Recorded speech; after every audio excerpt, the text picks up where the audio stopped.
Robert Bates was a volunteer sheriff's deputy, one of tens of thousands of reserves and auxiliary officers around the U.S. whose role in law enforcement is under new scrutiny because of this video. He shot me, man! It appears to show Mr. Bates, who's been charged with second-degree manslaughter, shooting Eric Harris, who other officers were trying to detain after Harris allegedly tried selling guns and drugs to an undercover cop before trying to flee.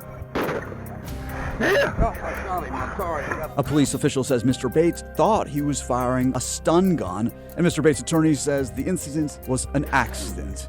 What's the point of having volunteer police officers? They're generally viewed as a way to add bodies to cash-strapped departments and bring cops closer to communities.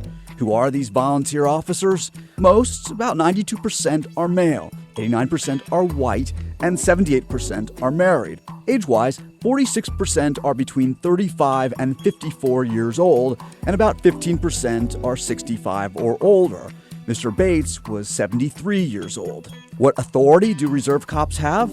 According to a 2015 study, 90% have the law enforcement authority to be armed, 69% even when they aren't on duty.